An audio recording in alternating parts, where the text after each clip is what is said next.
Ça y est, la saison des barbecues est ouverte. Ça fait quand même bien plaisir. Mais comment faire un barbecue quand on est écolo? Je vous l'explique en 2 minutes chrono. Je m'appelle Alexis et tous les mardis j'envoie une newsletter pour vous aider à mieux consommer.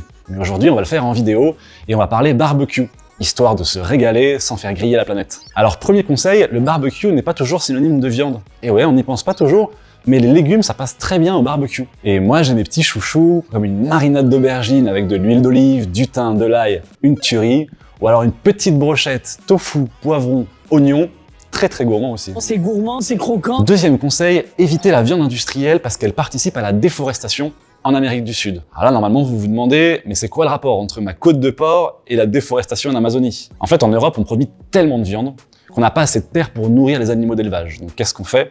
On importe du soja bien sale d'Amérique du Sud. Quand je dis bien sale, ça veut dire qu'on a ravagé des forêts pour planter du soja OGM et bourré de pesticides. On a fait une super bande dessinée sur le sujet, vous pouvez la retrouver sur notre site web. Oh, attendez, parce que tout à l'heure, on parlait d'une brochette au tofu.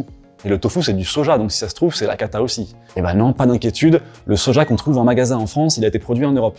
Donc il participe pas à la déforestation. Et moi qui mange du yaourt au soja assez souvent le matin, ça m'a bien rassuré d'apprendre ça. Troisième et dernier conseil, évitez les barbecues au charbon pendant les pics de pollution. La combustion du charbon, elle émet des substances polluantes, comme les particules fines. En période de pollution, pas besoin d'en rajouter. Bon, moi j'ai une plancha à la maison, donc pas de souci. Et si vous êtes vraiment très motivé, sachez qu'il existe des fours ou des barbecues solaires. Alors, on récapitule, la viande de barbecue, c'est comme les antibiotiques, c'est pas automatique. On peut faire griller plein de choses, du tofu, des légumes d'été, des pommes de terre. Et si vous prenez de la viande, pour pas faire griller la planète, on la choisit plutôt bio et local.